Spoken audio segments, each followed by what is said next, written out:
palabras de mi amigo Villegas. Hoy es mi amigo, ¿verdad? Por eso fue tan ponderado en ese sentido. Pero sí es importante, bueno, me gusta la labor de cronista, efectivamente es importante para nosotros nutrirnos de la gente y de las historias que de alguna manera podemos compartir, que comparto con los compañeros de la prensa cuando tienen necesidad de apoyarse en algún elemento u otro, y creo que eso resulta importante.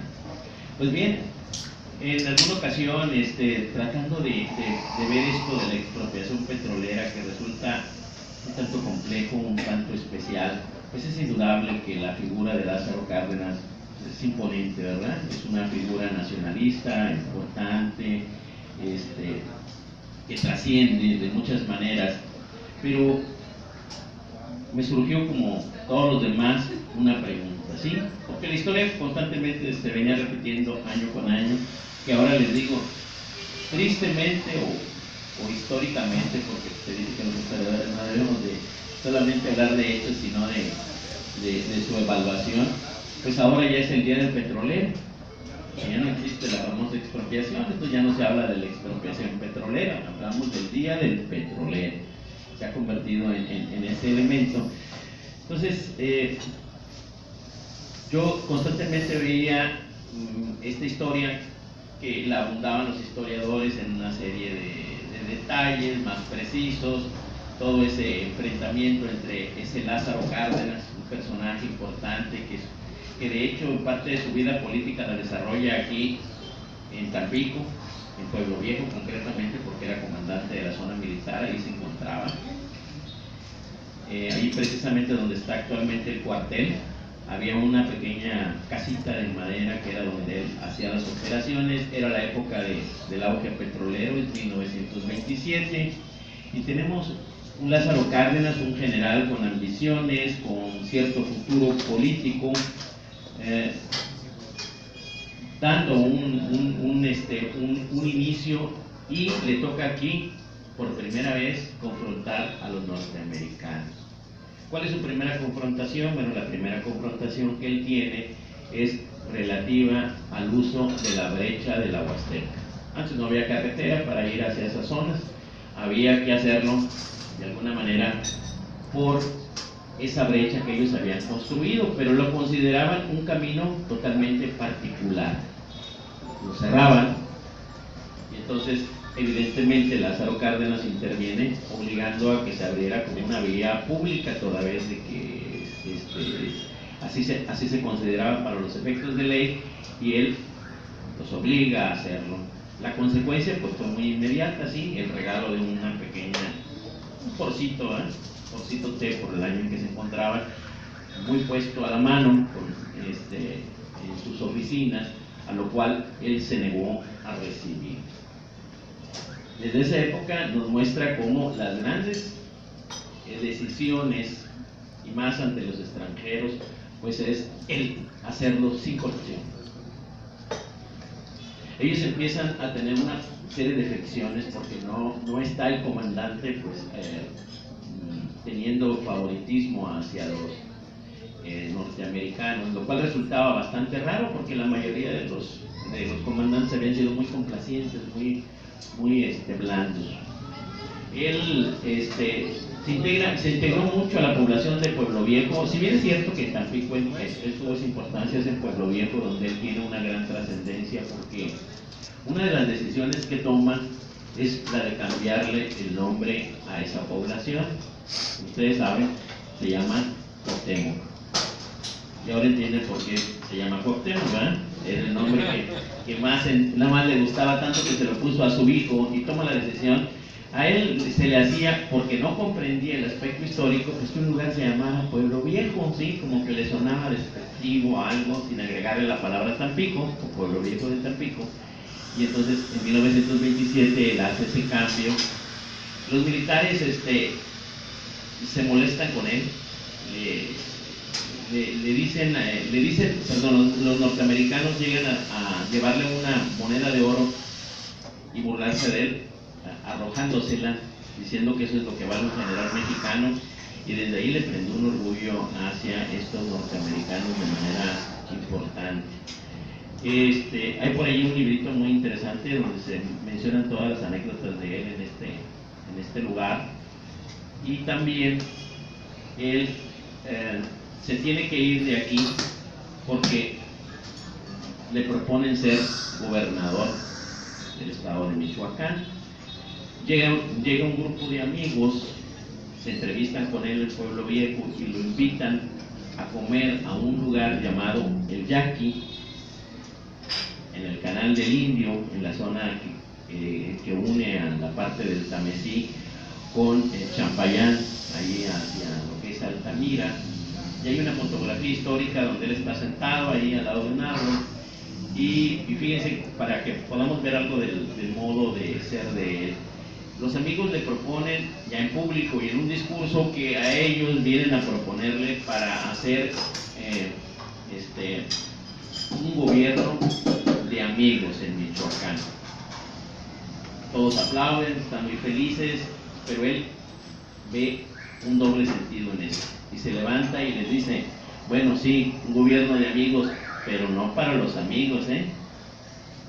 En ese doblez político que él manejaba tenía esa consistencia. Entonces él también tuvo la oportunidad de, estando destacamentado en la parte de lo que es Pueblo Viejo, a él le ordenaron ir hacia la parte de Tlaxcalteloco, donde venía Carranza. Afortunadamente se vino una corriente tan terrible que no pudo cruzar uno de los ríos de la zona del estado de Veracruz, que le impidió llegar a ese punto, que tal vez hubiera manchado su imagen. Sí, hubiera sido la terrible circunstancia. Afortunadamente no ocurrió así, y esto dejó su imagen muy adecuada para continuar en la vida política nacional. Uno de sus grandes, pues, digamos, el aspecto positivo y negativo, bueno, Calles, ¿verdad?, una figura tan importante que le permite accesar también al poder, pero que ya le había gustado controlar o titeretear ya a otros presidentes, tiene realmente después que enfrentarlo de una manera importante para realizar también este acto, porque Calles pues sí coqueteaba con los norteamericanos un poquito más. Entonces acuérdense aquello de la expulsión, de mandarlo a California, de mandarlo en un avión. Precisamente es uno de los antecedentes que logra para poder tener este problema con los norteamericanos. El problema con los norteamericanos ya se vislumbraba fuerte. Lograron convencer a Zedillo para que se levantara en armas en contra de él, y eran los norteamericanos que hicieron parte de esta política en contra de Cárdenas dentro del interior. Todos sabemos cómo terminó esa revuelta. Terminó asesinado Saturnino Zedillo precisamente en esta revuelta. Y ya estando en el poder, Lázaro Cárdenas empieza una política muy interesante hacia esto. Ya México se estaba preparando un poco a encontrarle alguna solución, pero las soluciones fueron tibias. ¿Cuál fue la solución que le encontró el gobierno? Que todas las zonas federales o mostrencas que existían, que no tuvieran propietarios, fueran explotados por una empresa que se pudo crear bajo el nombre de Petromex. Ustedes la conocieron aquí como la planta de Bellavista, del otro lado del río. Ahí estaba la planta refinadora que explotaba todas las áreas alrededor de lo que era el ferrocarril y de otros lugares que le daban una importancia, pues, para esta empresa que empezaba a ser productiva. Pascual Ortiz Rubio era el presidente del consejo, y era aquí en Tampico donde se hacían las operaciones de carga y descarga de esta empresa. Pero era una acción muy tibia, ¿sí? Pero ya había la idea de hacer una empresa nacional. Era de participación mixta en su momento y tenía esta característica muy especial. Lázaro Cárdenas, no crean que le quería entrar al toro tan directamente así de irse a la expropiación. Quería regular a la empresa, regularla porque estaba siendo injusta con los trabajadores. Pero fíjense que más que la injusticia era el robo del petróleo. Muchas veces podrían calificar a Lázaro Cárdenas, pero es que era un hombre totalmente anticapitalista. No, no eran capitalistas esos señores que venían, no eran empresarios, eran ladrones, ¿sí? Y cuando les digo ladrones es que no reportaban el petróleo que salía del país al no pagar los impuestos, los evadían.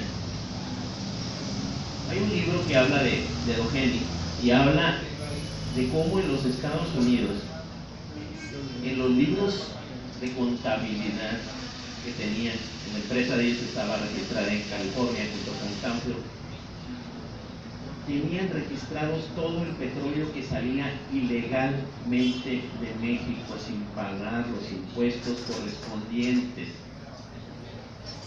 Allá sí, en Estados Unidos no podían mentir, pero aquí sí, y lo ponían como una bonificación, como un extra. ¿Qué es lo que pasaba? Aparecía como una empresa quebrada, ¿no? Y no le podía pagar a los trabajadores un mejor salario. Estoy quebrada, mira, no gano. Ese es el meollo que va a llevar a cabo la expropiación, la actitud deshonesta de estas empresas que empiezan a no tratar de entender. El presidente de la República piensa, bueno, si yo intervengo, ya los trabajadores habían hecho una huelga desde antes, desde el 37. El presidente me dio y les dijo, no, mire, la producción es importante, vamos a ayudar a los señores. Mi amigo el Jarros, que fue cronista de Ciudad Madero, cuentan que ellos les pidieron entonces el gobierno federal que hicieran una anotación correcta y concreta de la producción. Y con una serie de informes que los trabajadores hicieron, ya con un nuevo sindicato, ya un sindicato precisamente, ya existía un sindicato de la compañía El Águila, ya existía un contrato colectivo, pero ahora se deseaba realizar contrato colectivo ya con estas compañías de manera directa y realizar también esta evaluación de los salarios. Esta confrontación que se empieza a dar va surgiendo, que el presidente empieza pues, a presionar, ¿sí? Lo hace por el cauce legal, las juntas de conciliación, nuevas en ese sentido, y empiezan a tratar de dirimir esta problemática. Nada le hubiera costado a las compañías, digo, hablar con la verdad y con lo justo, pero empezaron a tener un acto de soberbia. Un acto de soberbia muy importante y que atacaba especialmente la figura del presidente, quien por tradición laboral es quien interviene en los grandes conflictos laborales. Lo hizo el mismo Porfirio Díaz, es siempre el presidente quien debía de intervenir y toma su papel y se dicta una resolución. Se dice que deben de cubrirse todos estos salarios, el aumento, la empresa está en capacidad de realizarlos, hacen los peritajes correspondientes. Vámonos inmediatamente a eso. Proceden al amparo, perfectamente, lo pierden. El presidente les da un plazo para el cumplimiento, que es el que señala la ley, les extiende un plazo todavía mayor y ellos simplemente dicen que no van a acatar. Un acto de rebeldía total, es decir, no aceptaban la existencia de un gobierno. O sea, nosotros aquí mandamos. Era imposible que se permitiera. Como lo dicen ahora, ¿verdad? ¿Y tú qué hubieras hecho, verdad? Bueno, indudablemente no le quedaba otra, o sea, él se vio forzado a entrar, primero por dignidad nacional, por dignidad personal y por una actitud de principio de autoridad, tenía que aplicar esta ley. Pero fíjense cómo fue llevándose esto en un acto de presión que era regular a la empresa simplemente. Oye, ya no evadas impuestos, paga tus salarios, haz tu contrato. El contrato colectivo, aquí a cuadra y media se había firmado muchos años antes un contrato colectivo. Serapio Venegas lo había firmado. O sea, no era algo imposible o diferente que no pudiera haberse hecho, pero ya se convirtió en un capricho. O sea, hay que ver que las compañías fueron culpables, ¿sí?, de que ese negocio lo perdieran. Digo, porque para que los negocios hay que tener tacto, ¿no?, y la habilidad de hacerlo, pero no, ya Era un acto en que se habían olvidado de todo esto, era el de la explotación, por la explotación. Los salarios eran buenos, ¿sí? Eran mejorables, pero eran buenos realmente en ese sentido, porque es una parte que luego vemos muy común en la historia nacional de que durante esos periodos los salarios fueron malos. Y bueno, los de Tampico conocemos la historia de que no fue así, ¿verdad? Conocemos la historia de los centenarios, el dinero y todo lo que fluyó. Claro que estamos en una etapa de declive, donde también las compañías pues ven ya con buenos ojos otros lugares y se realiza el acto expropiatorio. Sabemos que mucha gente fue ahí al Palacio de Bellas Artes, llevó pollos, gallinas, y con eso pagamos la expropiación. Y hasta ahí llega la historia, ¿no? Sí, con los marranitos que rompieron y con todo, y eso es lo que cuando menos hemos entendido de la historia, y así lo entiendo, bueno, pues será eso lo que pasó. Entonces yo hice una pequeña reflexión y dije, bueno, a ver, siempre que México se opone a las empresas norteamericanas, ¿qué es lo que ocurría? Llegaban hasta matar a los presidentes, ¿sí? Wilson con Madero, ¿sí? El propio Carranza, el propio Huerta después, que por traicionarlos con los alemanes le costó, Carranza, todos, si ustedes lo ven, hicieron regulaciones e impuestos sobre las compañías y la consecuencia fue esta. La segunda consecuencia, y lo vimos, la presencia de la Armada norteamericana frente a nuestras costas, imponiéndose a favor de las empresas. Eso es lo que ocurría normalmente, ¿no? Históricamente lo vas viendo y, a ver, ¿qué pasó aquí? ¿Por qué no llegaron la flota norteamericana ni el reclamo de los Estados Unidos? ¿Qué es lo que está ocurriendo? ¿Qué ocurría en el mundo? ¿Por qué estaba dándose este fenómeno tan especial? Bueno, el fenómeno que se estaba dando había sido primero la Gran Depresión que había sufrido los Estados Unidos. La llegada de Roosevelt como presidente, que lo fue reelecto por 3 ocasiones, un hombre de ideas sociales. Este hombre llega con una nueva política, con una nueva idea en cuanto al manejo de los Estados Unidos, pero tiene una característica especial: pertenecía al grupo político contrario al de las compañías petroleras. No fueron sus amigos, eran sus enemigos. Buena ventaja, ¿no? Esto que voy a platicar, quiero que quede establecido muy claro, no es con la intención de denostar la figura de Lázaro Cárdenas, por el contrario, marcarla y engrandecerla por la habilidad política y diplomática para aprovechar esas circunstancias y hacerlo. Por eso la intitulé Roosevelt, el otro padre de la expropiación. Hubo otro que ayudó, pero indudable que la gran figura es la de Lázaro Cárdenas, los norteamericanos, y él como presidente protegió también algunas circunstancias especiales de las compañías. En su momento era parte de su obligación, pero lo permitió de manera importante.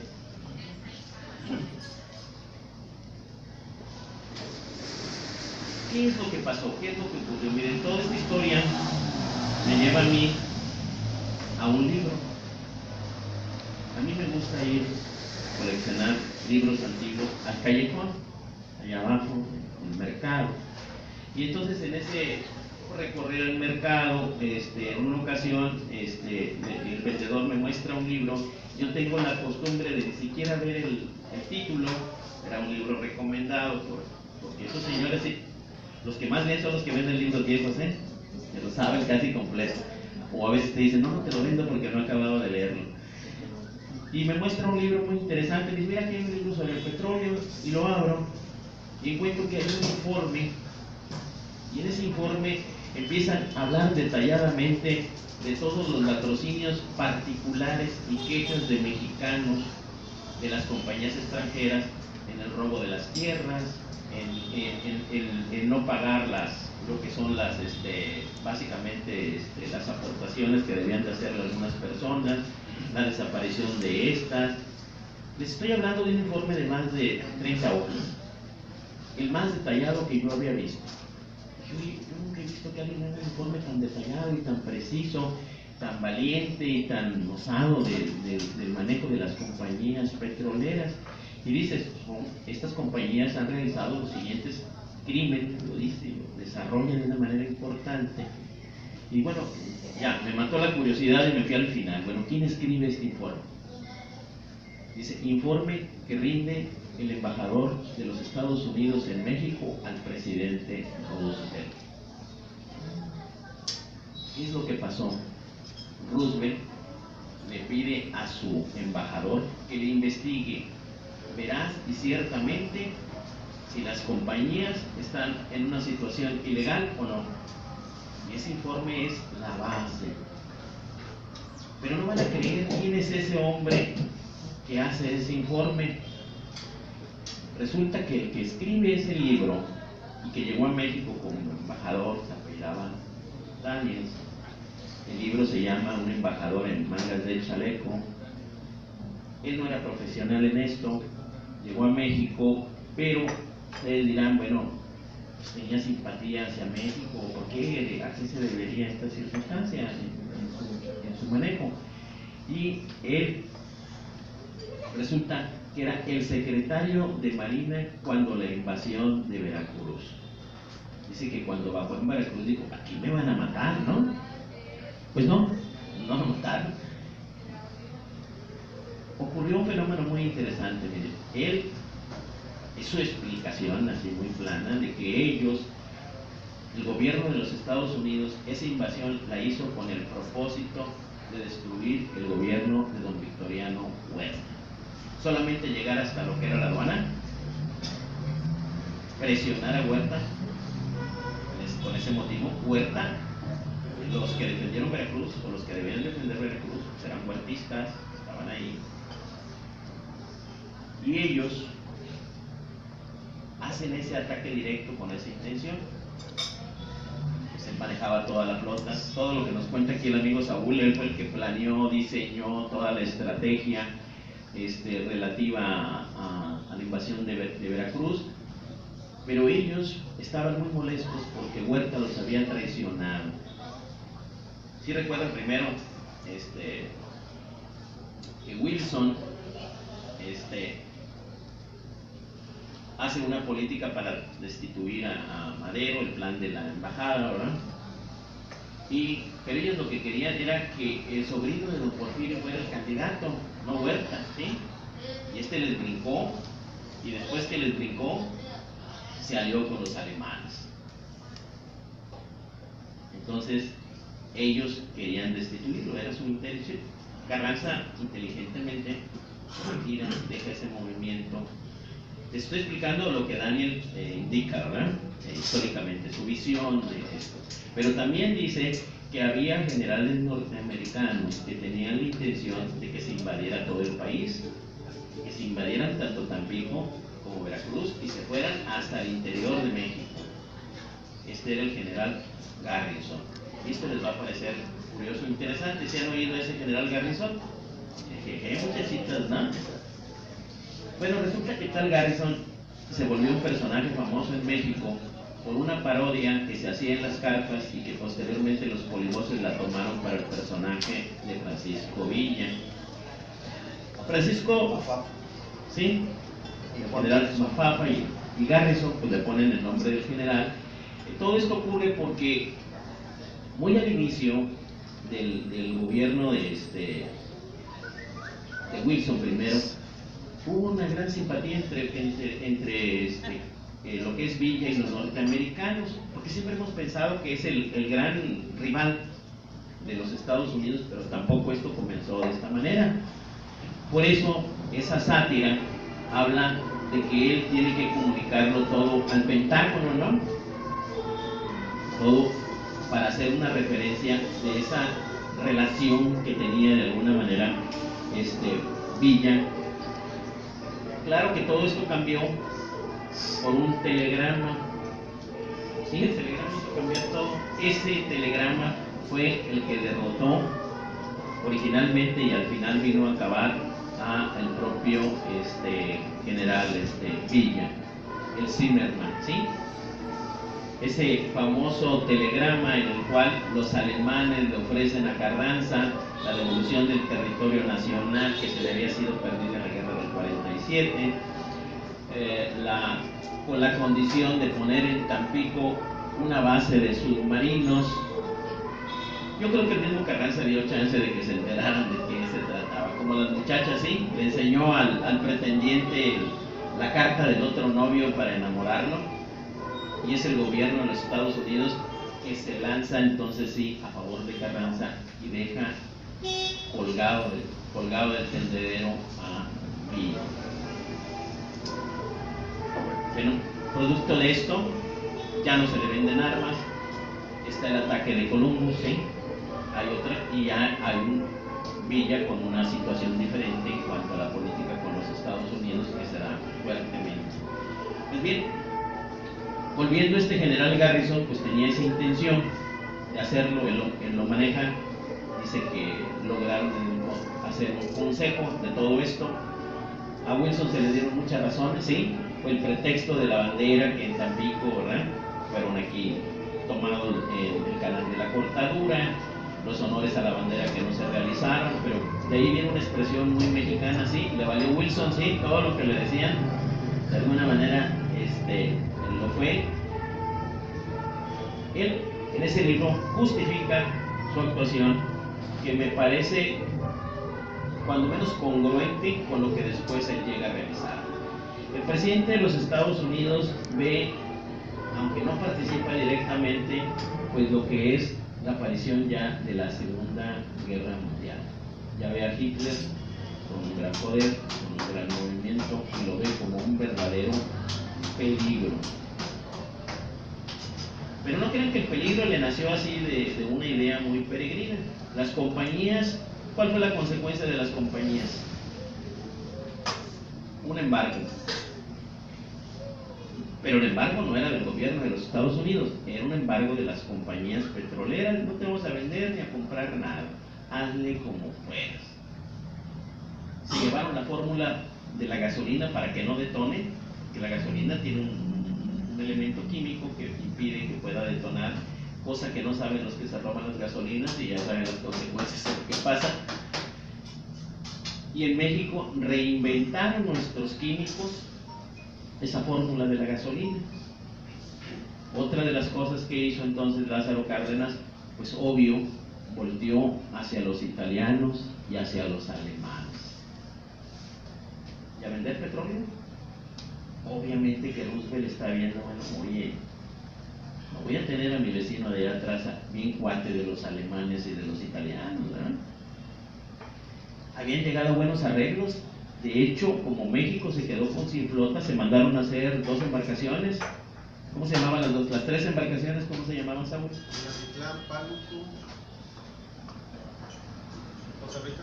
Sí, que se mandaron a hacer en Italia, creo, en la zona de ese lugar, porque México ya había hecho un trato con los alemanes, nos rajamos del trato, y con los italianos de que vamos a jalar contigo, pero entonces Roosevelt se da cuenta y empieza a tratar de acariciar a México en este sentido.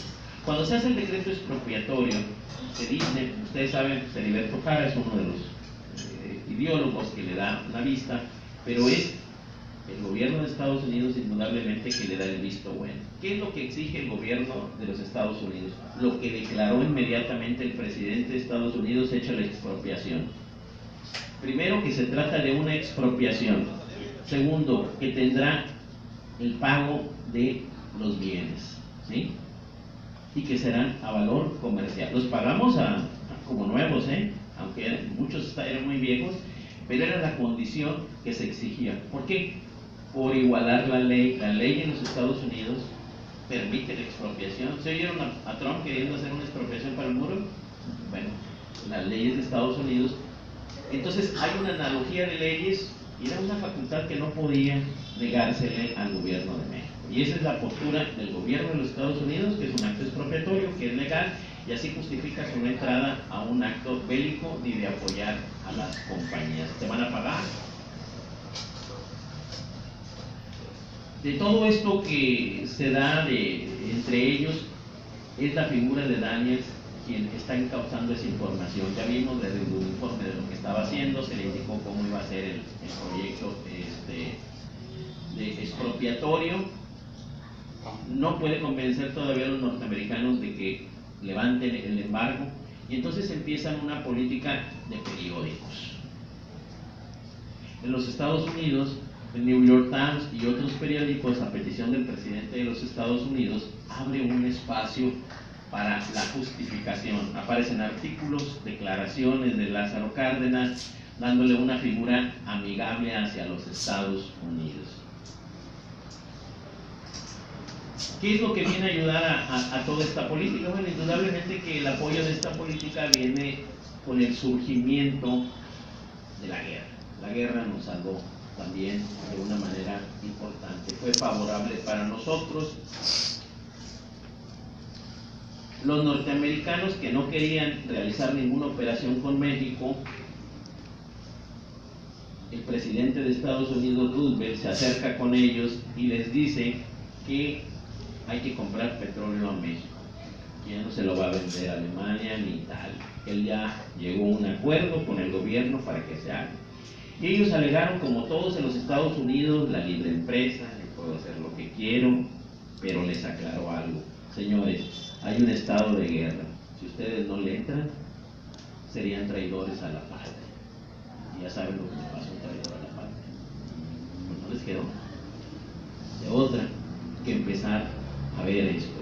Y el primer problema es, oye, ¿con qué lo transporto? Porque ellos sí dijeron, bueno, sí, que me los venda, pero a ver en qué barco se lo traen.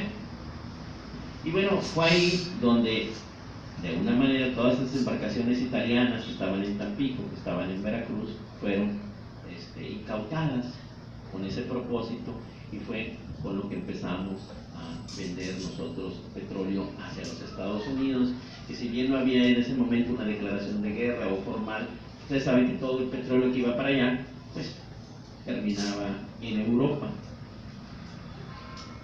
Fueron hundidos estos barcos, de la manera que ustedes ya conocen, pues eran barcos alemanes, italianos en última instancia los que ellos... El barco del Orinoco era italiano, ¿verdad? No, era alemán. ¿Alemán? Sí, era el único que no era de carga, era de transporte. Era muy grande, tanto que no podía dar la vuelta en el río Pánuco, era imposible que pudiera dar. Sí. No podía hacerlo, entonces tenía que salir en reversa. Y después pues, se terminó vendiendo a una compañía esa embarcación que no era útil para nosotros. Hay por ahí algunas fotografías de ese barco, que cuando fueron incautados pues traían su bandera nazi, ¿verdad? Pues bien, ese es el trato que ellos realizan sobre estas embarcaciones. México se ve obligado pues a entrar a la guerra, pero aquí vamos a tratar un punto que resulta interesante. No, y todo el mundo lo afirma, porque yo lo he escuchado, y lo he escuchado hasta en el Congreso y en grandes titulares de los periódicos más serios, y aún de algunos historiadores, de que fueron los norteamericanos quienes realmente hundieron a los barcos, y todos estamos casi seguros de que así es. ¿No fue? Así fue. Ellos los hundieron para hacernos entrar en la guerra. Pero resulta que se encontraron algunos documentos en Alemania, que fueron publicados en un libro que se llama Mexicanos al grito de guerra. En ese libro, uno de los políticos mexicanos, como ustedes saben, ¿qué le pasa a los políticos cuando no se portan bien? Pues los mandamos de embajadores, ¿no? Entonces lo primero que hizo es conseguirse una secretaria de Alemania grande, fuerte, bonita, y que hablara bien español y alemán. Y entonces dijo, pues ¿qué voy a hacer aquí? Pues en realidad no. Estamos hablando ya de los años entre fines de los 60 y comienzos de los 70. Y dijo, oye, ¿habrá aquí algo de la guerra? Sí, están los informes de los submarinos. Vamos a verlos.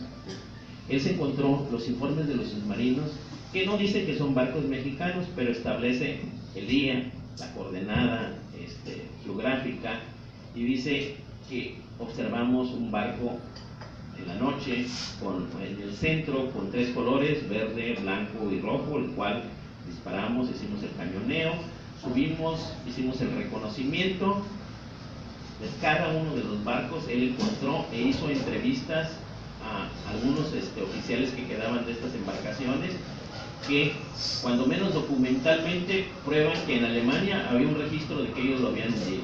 No nos vamos a meter en Honduras si es cierto o no, sino que hay documentos que dicen lo contrario a lo que comúnmente escuchamos aquí. Dice, a esto le agregan que en Ciudad Victoria, en el museo que está allá en Ciudad Victoria, que es el Museo de Historia, hay un cartucho de uno de los misiles o que utilizan, un torpedo de los que utilizaron, y tiene el símbolo alemán marcado, que fue encontrado cerca de Sotolamarina. Bueno, ya tenemos dos cuestiones documentales que nos hablan de que cuando menos esto parece que va por otro camino. Será cuestión de discutirlo, porque bueno, yo no he escuchado los argumentos que tienen los que afirman que fueron los norteamericanos. Tal vez ellos tienen algún documento guardado por ahí. Sí, claro. Mira, a ese respecto, yo tuve mucha amistad y soy compadre de uno de los nietos de Matías Servando Canales. Una de las mujeres, no sé si fue prima hermana o hermana de Matías, se casó con Juan Gómez. Juan Gómez es el papá del doctor Juan Gómez Canales. Y mi tocayo, yo conviví mucho con él. Él era práctico en Tuxpan y también fue práctico aquí en Tampico, Madero. Y él me platicó en una ocasión de que se fueron a Salamanca, porque el hijo agarró plata cuando Salamanca era un éxito. Mucha gente de aquí se fue para allá. Y cuando yo fui a Salamanca y estuve una semana ahí con ellos, él me platicó que él, estando en Isla de Lobos, vio emerger el submarino nazi y cree que estaban cargando baterías con el sol. Y dice que veía como los marineros nazis se tiraban a broncearse. Dice que al segundo día, por esto, de repente se sumergían y luego volvían a salir. Y que al segundo día entraron en confianza y en una balsa de hule llegaron a la isla y se avituallaron, principalmente de agua potable. Entonces yo pienso que si había un submarino nazi en la costita de la isla de Lobos, ¿cuánto hay de Lobos para acá? El día de ayer tuve oportunidad también de hacer una pequeña entrevista a una de las hijas de los sobrevivientes del Paja de Oro. Ella me indica, bueno, transmite oralmente lo que su padre le informó. Dice que él era el telegrafista, que cuando sufrieron el ataque, él fue el que pidió el SOS, y que este SOS lo recibió un radioaficionado que a su vez informó del hundimiento del barco, y dice que su padre le informó que pudo ver cómo surgió el submarino con el símbolo nazi, que él pudo observar que se trataba de un submarino alemán. Ese es el testimonio de un sobreviviente que pues, él estuvo ahí, nosotros no, ¿verdad? Entonces eso es un aspecto interesante, bueno, y quise acotarlo porque yo lo he leído hasta últimamente con una certeza increíble, y tal vez, bueno, no he tenido la oportunidad de ver los argumentos. Pudiera ser, ¿verdad? Todo es posible en esa situación. Pues bien, la guerra para nosotros fue en cierto modo buena, porque pues lo único que exportamos realmente fue petróleo. Tampico dejó de funcionar, se sabían que la aduana se cerró, no hubo operaciones comerciales. Tanto, bueno, estoy haciendo un trabajo sobre agentes aduanales, que los agentes aduanales se fueron a un nuevo mercado, Nuevo Laredo. Todo pasaba por la frontera, y ahí surgió Nuevo Laredo. Surgió con esa fuerza que tuvo, y que después tuvo que ver con esa carretera que se hizo, porque los puertos se cerraron. Solamente Tampico pudo sobrevivir más o menos porque tenía petróleo, y eso es lo que le daba movimiento, pero casi 4 años estuvieron cerrados la aduana, como no se importaba ni se exportaba nada por agua, más por los riesgos de poder ser hundidos, y todo entraba por la vía de Nuevo Laredo. Pues bien, volvemos a la pregunta: ¿se pagó el petróleo con los puerquitos y con las cosas que juntaron? No. se pagó con las operaciones que se realizaron sobre petróleo durante la guerra. Y se alcanzaron a cubrir formal y puntualmente. Lo compramos, ¿sí? O sea, porque también luego hablan de expropiación como que se los quitamos, ¿sí? No, espérate, te lo quité y te lo pagué, y bien pagado, no crean que barato, porque también es un estigma que le quieren cargar a mí. No, es que no lo arrebataron. Ustedes saben, bueno, que tampoco eran dueños de lo que hay en el subsuelo, ¿eh? Pero ellos lo manejaron políticamente bajo ese aspecto, cosa que no ocurrió. ¿Qué consecuencias hubo? ¿Qué pasó por este arreglo en la política nacional? Porque bueno, ningún arreglo político trae detrás cosas que deban ocurrir en política, ¿no? Siempre, digo, un favor cuesta otro. ¿Cuáles son las cosas que le pidió Roosevelt? Podemos deducirlas porque no tenemos ningún documento que así lo sea. En los Estados Unidos había empezado una gran política anticomunista, ¿sí la recuerdan? Todo lo que oliera a comunismo, cuidado, y juzgaban a quien fuera. Y si se les atravesaba el presidente de Estados Unidos, estaban queriéndoles, lo querían echar, ¿sí? ¿Sí?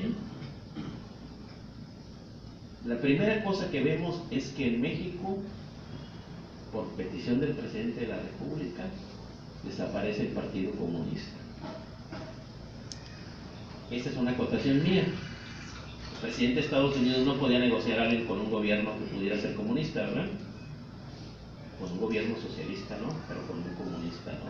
Entonces la desaparición del Partido Comunista parece una de las consecuencias de esto.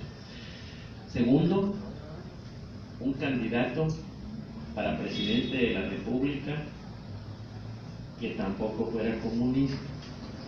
Todos sabemos que quien merecía la presidencia de la República era don Heriberto Jara, magnífico revolucionario, muy importante, a quien no le tocó, y le toca a otro militar que no tenía ningún antecedente, Ávila Camacho, que se convierte en el presidente de la República, mientras que Heriberto Jara, apoyado por un partido comunista clandestino, se lanza a la política.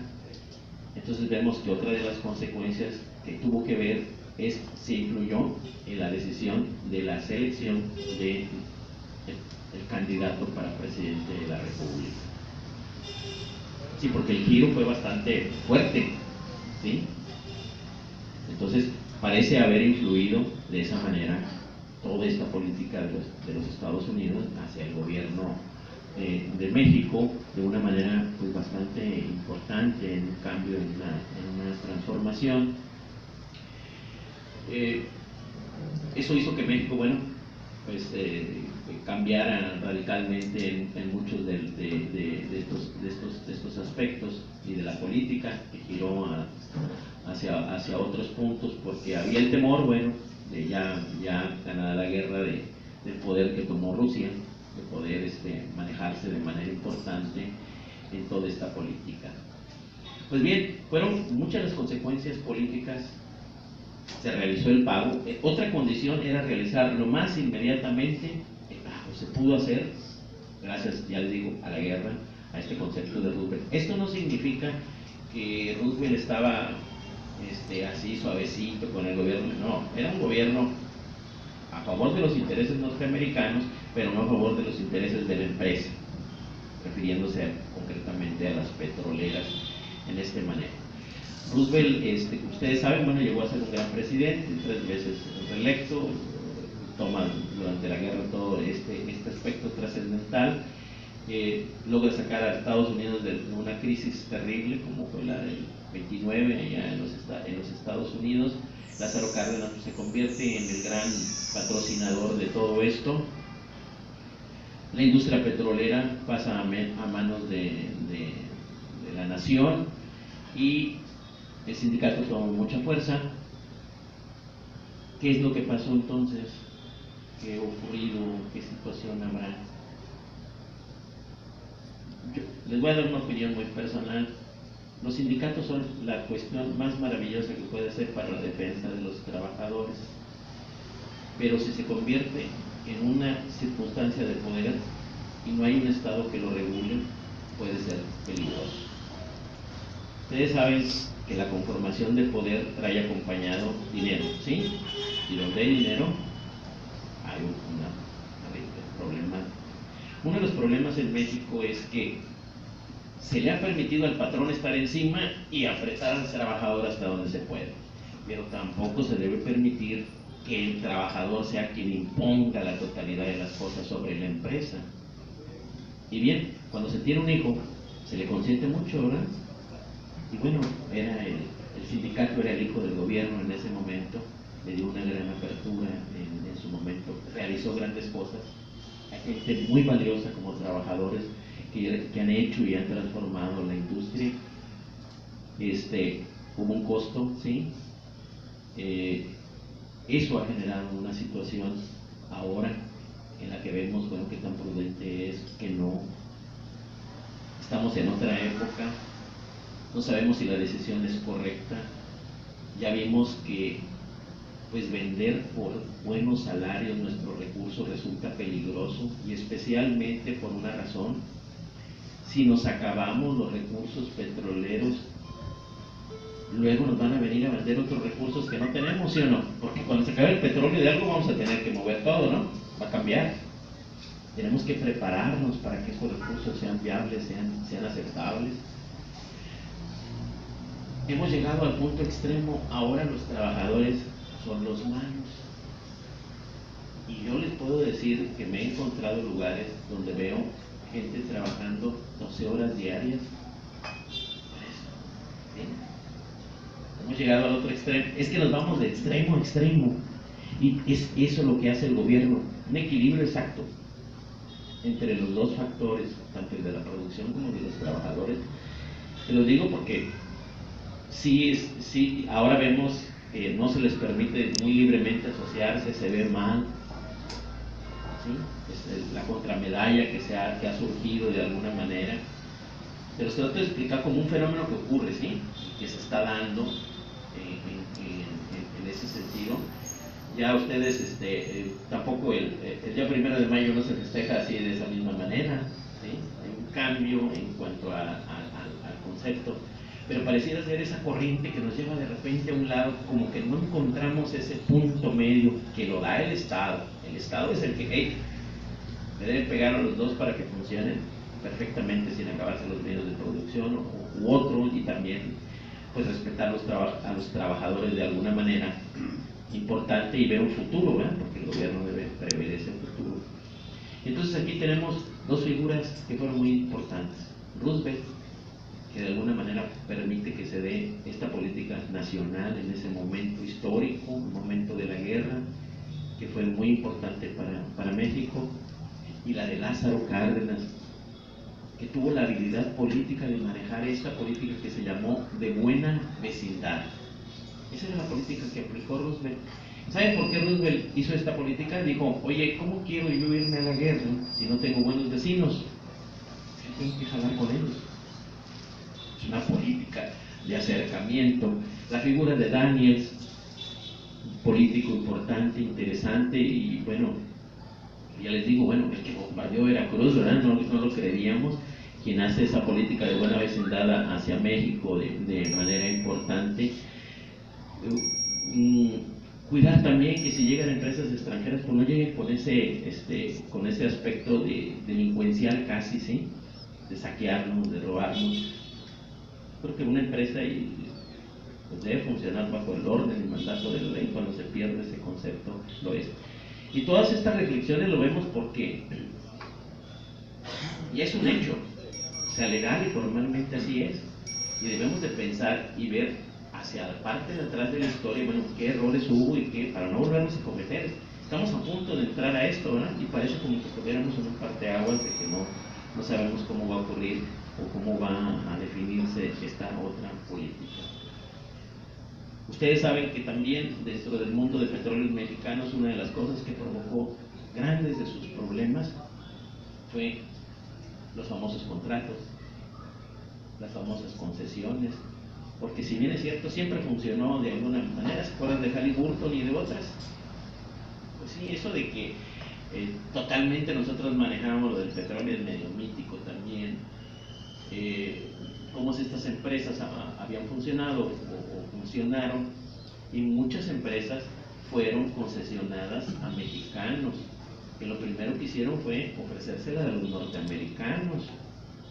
Olvídense de la nueva ley, lo hacían para un beneficio personal. Muchas personas que recibían estos consorcios o manejos de manera importante. Pues bien, la idea de esta plática es pues, revisar todos los acontecimientos del pasado que tuvieron que ver, que comúnmente no vemos. Por ahí hay un librito que habla de la historia secreta del petróleo, que precisamente habla de este tema de alguna manera también, pero en realidad no es un secreto, ¿sí? Lo que pasa es que estamos acostumbrados a una historia oficial y es muy plana, es muy sencilla, o sea, no tiene mucha complejidad bajo este aspecto. Y el otro, bueno, es de que pues tenemos presidentes norteamericanos buenos y tenemos un Trump ahora, ¿eh? Y lo que vemos que la política es totalmente diferente y manejable de todas maneras. Durante los gobiernos de Roosevelt surgieron los braceros, ¿sí lo recuerdan? Los contratos para poder pasar, los ferrocarrileros que también tuvieron un gran movimiento hacia la parte de los Estados Unidos en una política diferente, porque se puede dar una política diferente, bien acordada y bien manejada. Es con Roosevelt que aparece esa costumbre de irnos para Estados Unidos, ¿no? De por ahí también surgieron, ¿se acuerdan de aquel pleito de los que reclamaban el dinero de indemnización que le habían dado a los gentes que se habían ido de braceros, y hubo un gran movimiento histórico sobre esto? Bueno, que pertenecen a ese periodo. Y bien, lo que hay que reflexionar es, bueno, que estos hechos del pasado pueden ser un referencial para lo que está ocurriendo ahora, ¿sí? ¿Qué es lo que debemos hacer? ¿Hacia dónde debemos ir? ¿Cuáles fueron esos errores? Tratar de enmendarlos y tratar de verlos. Para mí ha sido un placer estar con ustedes, hablar de este 18 de marzo de dos grandes figuras, Lázaro Cárdenas y de Roosevelt, que lograron precisamente en un momento histórico resolver una situación totalmente nacional. Muchas gracias.